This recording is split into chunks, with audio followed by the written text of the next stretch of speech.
Okay, here we go. Every Sunday I'll be uploading a video, an auction video, of around 15 items. And if I run into an issue and I can't post an auction on Sunday, I'll let you know ahead of time. The rules are in the description, okay, in the description box below. And this time I'm doing something a little bit different.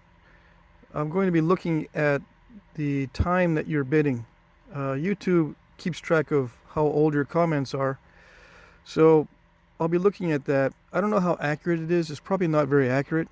But I'll be looking at that, and if it looks like you bid after the time, I won't count your bid. So the time limit is Monday night at 9 p.m. Eastern time. Okay, I'll start checking, and I'll tell you who won. I'll say sold, thank you, and email me please at jackcrafty2.com, right? If I notice the YouTube time says that you bid late, I'm not going to count your bid. And I apologize for any inconvenience that might cause or distress, right? Because that's one thing I don't like about auctions either, is the time where people bid at the last minute. But anyway, if you do choose to bid at the last minute, just be warned, YouTube may not record your time properly, so you may miss out if you wait too long or try to bid at the very last second. Okay? All right. First item, A01. I made this on video as an orc blade, ORC, orc blade. But I'm working on a different design, so I'm going to sell this one. Okay, this is Obsidian. And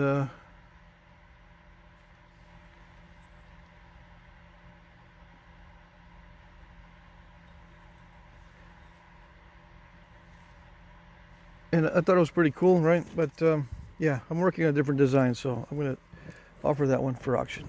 Okay, next item, A02. I'm just looking at the lighting. I was looking at the lighting to see how well it shows the flake scars. I think it shows it up okay. This is just a simple bi-pointed blade, I guess you call these. And when I was flaking it, this is a difficult material to work with. It is lightly heated. But as I was napping it, I said, you know what? I don't want to take a risk and break it by doing a fancy base or notches on this, so I'm just going to leave it. Okay? It's not translucent.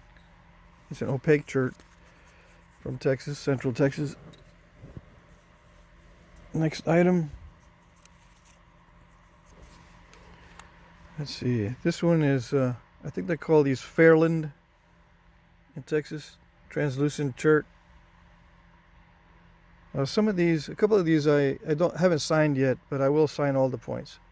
Like the Obsidian one. I mean, that doesn't have my signature on it. I'll sign all these for the auction. Some of them I've already signed the other day. This one has, this was kind of an extreme example of a Fairland that has a very large base, but some of them did have large bases. I was just going crazy with the notching on this one. Okay. Next one is a Frio type. Same kind of Chert as this blade here. A lot of these points on this auction are made from this type of Chert.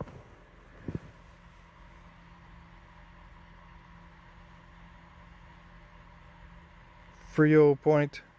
Now I weighed this one. This one actually is 148 grains, almost 150 grains. Some guys use 150 grains for their arrowheads, and some of them are using stone arrowheads for hunting. So 150 grain arrowhead for hunting is pretty large. Just to give you an idea. I don't know if I would use something like this on an arrow. This is what they used in the past on atlatl darts. This is an atlatl dart point. Okay. None of these are real artifacts. I made all of these just in case you're just tuning in, don't know what's going on. These are all my personal nappings. This is a Perdice type made from translucent Chert.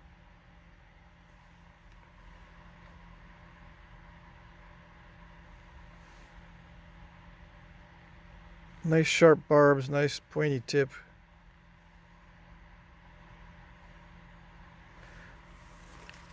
Number 5, A05. This one here, I was going to make a ho hokum style point, I think, and I just left it. I didn't want to notch it. Again, I didn't want to mess it up and break it. My supply, my stash of stone is getting low, so I wanted to be very conservative with it. So it's just a willow leaf blade, right? These were used in the past. There are some of these in the archaeological record. I don't know about this narrow, but it's kind of interesting. All right. Next, A07. This is a bandy type projectile point. Again, all these are Texas Cherts this time, except for the Obsidian one.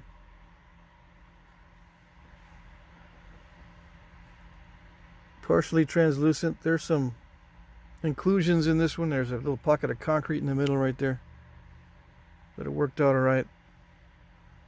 Serrations. Nice pointy tip. Okay. A08. This I'm not sure exactly. I was looking at some points that someone wanted me to make. Columbia Plateau points, I think they're called, from California or Oregon. I can't remember exactly. I might be totally off there, but I think this one is too large for that style, the Columbia Plateau style, but I was just practicing. Right, so I'm going to offer this one for sale. It may be a little bit large for that type. I'm not sure exactly. If it's not, that'd be good, but it probably is. And I'm going to make a bunch of these out of Obsidian. Sometimes I make a pattern, right? So, but I can't use this one as a pattern, like I said. I think it's too large. Anyway, I'll sell it no matter what. Let's see. A09. This is an Edwards type projectile point or true arrow point. Translucent.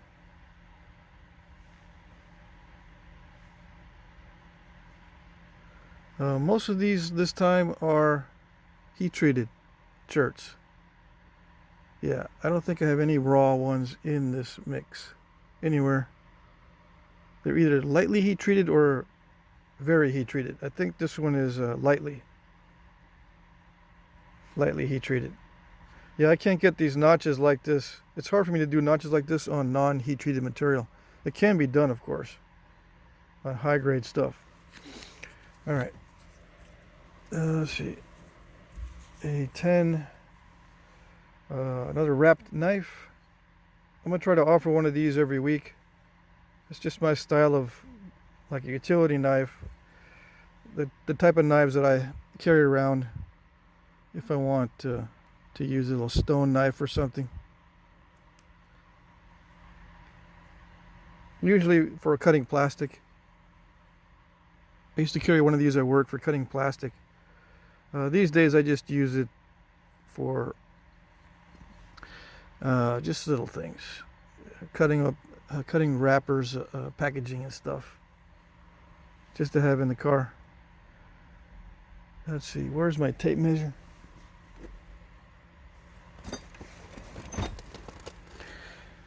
I forgot my tape measure. Oh well.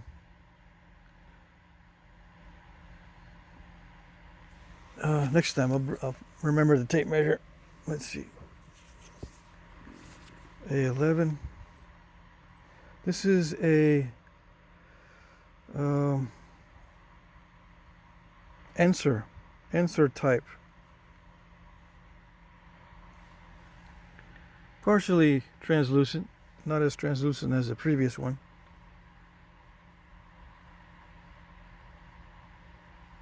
Heat treated Texas Chert A11.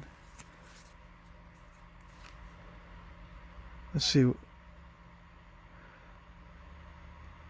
Yeah, this, I wish I had a lot more of this type of material because it naps really well. Okay. That's not a hint, by the way. It's just something I need to look for when I go looking for Chert. All right. This is a Montel style. A little bit on the small side, but they did make them this small. Nice root beer looking type Chert. I think this is heat treated, although some of this root beer is such high quality that it's difficult to tell if it's heat treated or not. It'll nap extremely well either way. Some of this gets ruined with heat treating, so for those of you who don't know what heat treating is, it just makes the stone more glass-like when you heat it to about, well, the average is about 400 degrees Fahrenheit. And then cool down, of course, before you start napping it. Okay, this one is a Revila style. Revila. It's made of the same Chert as this blade here that I already showed. It's not raw, but it's lightly heated, so it is a little bit easier to nap than the raw version of this stuff. The raw version of this particular Chert is very difficult to nap with fine detail, but once you heat treat it, you can get some fine detail. It's a little bit translucent around the edges, but not much. Okay, A13.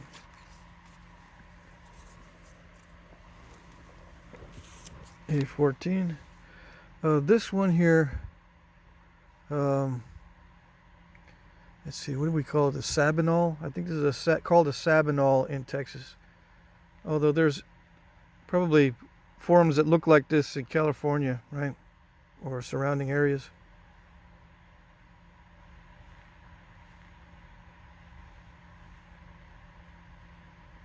Anyway, I need to make some more of these. They have all sorts of different designs to these, different proportions and different sizes. It's an interesting type of point. All right. Now, I do have a bag of brokes this time. The last one is A15. I'm including all these. Let's see if I can get them all on video.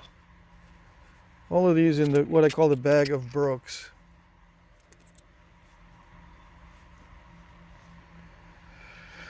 The story behind these, this one was like a pattern for a hunting point.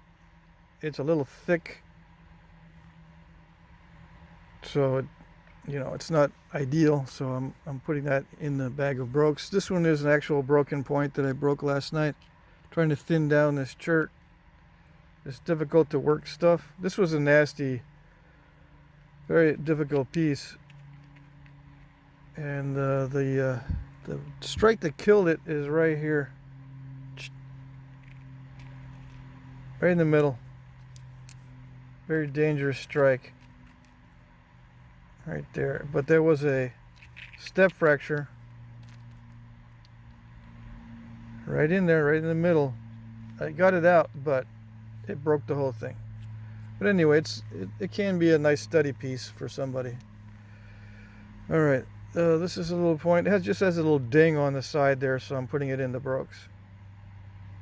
Nice thin little edgewood, I think they call these. It's in that little dart point style. This one I'm practicing up on these. I don't know what style these are. I got to look it up, but I saw a picture on Facebook.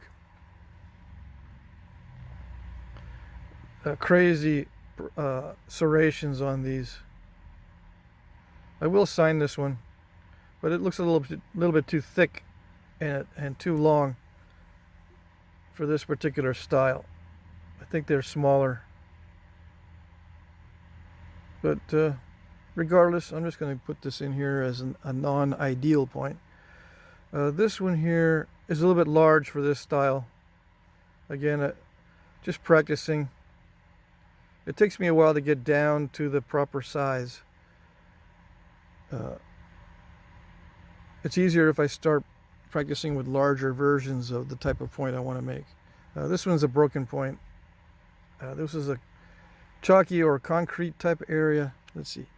It's a mix of very hard and very soft rock right there where it snapped. But this is a scalorn type. Almost finished it. This one here is like a Shumla type. This is Georgetown Shirt. All these others are and this one is a Central Texas tan color looking type Chert. It has a lot of inclusions and like this, and it has some concretey areas. But this was Georgetown here. It's nice and consistent. The only thing I didn't like was it's too I don't know, too steppy. And with the notching, I was doing it pretty fast. So the next one I do, I'll be more careful with the flaking.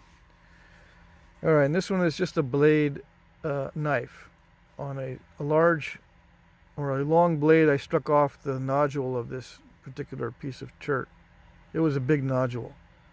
Anyway, I saw some of these in a museum online where they would just sharpen a blade that they knocked off the core.